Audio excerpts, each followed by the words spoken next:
ஆயுதப்படைகளிலிருந்து தப்பியோடிய அனைவரையும் உடனடியாக கைது செய்ய உத்தரவு பிறப்பிக்கப்பட்டுள்ளதாக பாதுகாப்பு செயலாளர் air vice marshal Sampath Thuyacontha இன்று திங்கட்கிழமை தெரிவித்துள்ளார். இலங்கையில் குற்றங்களை தடுப்பதற்காக இந்த உத்தரவு பிறப்பிக்கப்பட்டுள்ளதாகவும் நாட்டில் பாதாள உலகத்துடன் தொடர்புடைய நடவடிக்கைகளை கட்டுப்படுத்தும் செயல்முறையை விரிவுபடுத்துவதே இதன் முக்கிய நோக்கம் என்று அவர் கூறியுள்ளார். சனிக்கிழமை ஊடகங்களுக்கு கருத்து தெரிவித்த பாதுகாப்பு செயலாளர் குற்ற செயல்களில் ஈடுபடும் முன்னாள் ராணுவ வீரர்கள் குறித்து தெரிவித்தார். அண்மைய காலத்தில் குற்றங்களில் ஈடுபட்ட இதுபோன்ற பல நபர்கள் ஆயுத பயிற்சி பெற்ற சிறிது காலத்தில் அதிகாரப்பூர்வமற்ற முறையில் ராணுவ சேவையிலிருந்து வெளியேறிவிட்டனர் அல்லது பணி நீக்கம் செய்யப்பட்டுள்ளனர் என அவர் கருத்து தெரிவித்தார். யாழ்ப்பாணத்தில் இருந்து கொண்டு செல்லப்பட்ட 6 கோடி ரூபாய் பெறுமதியான 400 கிலோவுக்கும் அதிகமான கேரள கஞ்சாவை கைப்பற்றிய ராணுவத்தினர் 2 கைது செய்தனர். கிளிநொச்சி ராணுவ புலனாய்வு பிரிவினருக்கு கிடைத்த தகவலை அடுத்து போலீசாருடன் இணைந்து வீதி சோதனை மேற்கொள்ளப்பட்ட போது கஞ்சா கைப்பற்றப்பட்டது.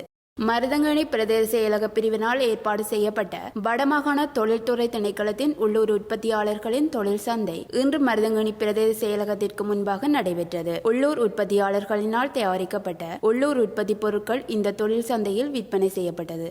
பாதாள உலக மோதல்கள், போதை வஸ்து கடத்தல் போன்ற குற்ற செயல்களை கருத்தில் கொண்டு மரண தண்டனையை மீண்டும் அமல்படுத்த நடவடிக்கை எடுக்கப் போவதாக பாதுகாப்பு அமைச்சின் செயலாளர் ரவி செனவரத்ன தெரிவித்துள்ளார். குற்ற செயல்கள் பரவலாக நடைபெற்று வரும் நிலையில் மரண தண்டனையை மீண்டும் அமல்படுத்துவது பற்றி கலந்துரையாடல்கள் நடைபெற்று வருவதாகவும் அவர் தெரிவித்தார். இலங்கையில் கடைசியாக 1976ஆம் ஆண்டு மரண தண்டனை விதிக்கப்பட்டது எனவும் மரண தண்டனை விதிக்கப்பட்ட சுமார் 1200க்கும் மேற்பட்டோர் சிறையில் உள்ளனர் எனவும் அவர் குறிப்பிட்டுள்ளார்.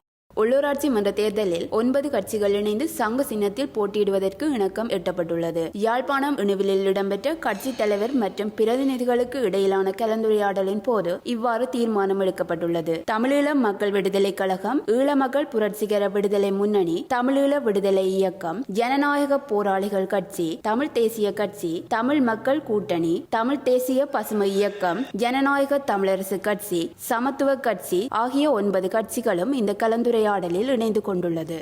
குடும்ப தகராறின் காரணமாக அடிகாயங்களுடன் வைத்தியசாலையில் அனுமதிக்கப்பட்ட ஒருவர் சிகிச்சை பலனின்றி நேற்று உயிரிழந்துள்ளார். கடந்த 19ஆம் திகதி யாழ் வடமராட்சி கிழக்கு வத்ராயன் பகுதியில் வவுனியாவிலிருந்து வந்தவர்களால் 4 மீது மோசமான தாக்குதல் நடத்தப்பட்டது. வெளிநாட்டிலிருந்து வந்த ஒருவர் தனது தந்தை, சகோதரனின் மகன் மீது தாக்குதலை மேற்கொண்டார். அடிகாயங்களுக்குள்ளான 4 மருதங்கணி பிரதேச வைத்தியசாலையில் அனுமதிக்கப்பட்டனர். மேலதிக சிகிச்சைக்காக யாழ் போதனா வைத்தியசாலைக்கு மாற்றப்பட்டு சிகிச்சை பலனின்றி உயிரிழந்தார்.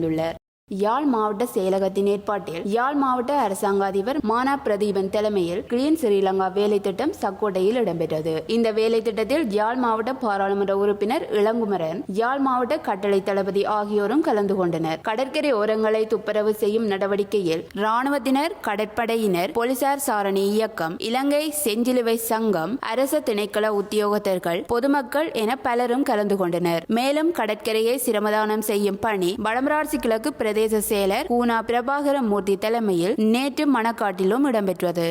யாழ் மாவட்ட அரசாங்க அதிபர் மானா பிரதீபனின் மகன் செலுத்தி சென்ற சொகுசு வாகனம் நேற்று யாழ்ப்பாணம் பலாலி வீதியில் கந்தர்மட சந்திக்கு அருகில் வேக கட்டுப்பாட்டை இழந்து வீதியோரமாக இருந்த மரத்துடன் மோதி விபத்துக்குள்ளாகியுள்ளது. இதில் அரசாங்க அதிபரின் மகனும் அவரது நண்பனும் காயமடைந்துள்ளனர். குறித்த வாகனம் அரசாங்க அதிபரின் உத்தியோகபூர்வ வாகனம் எனவும் அதனை அவரின் மகனே செலுத்தி சென்று விபத்துக்குள்ளாக்கியுள்ளார் எனவும் தெரிவிக்கப்பட்ட நிலையில் அந்த வாகன அரசாங்க அதிபரின் உத்தியோகபூர்வ வாகனம் இல்லை என உறுதிப்படுத்தப்பட்டுள்ளது. மனிதர்களை பாதிக்கும் திறன் கொண்ட புதிய வகை வவ்வால் கொரோனா வைரஸை சீனாவின் சீன குழு ஒன்று கண்டுபிடித்துள்ளது. கொரோனா போன்ற இந்த புதிய வைரசும் விலங்குகளிடம் இருந்து மனிதர்களுக்கு பரவும் அபாயம் கொண்டிருப்பதாக தெரிவிக்கப்பட்டுள்ளது.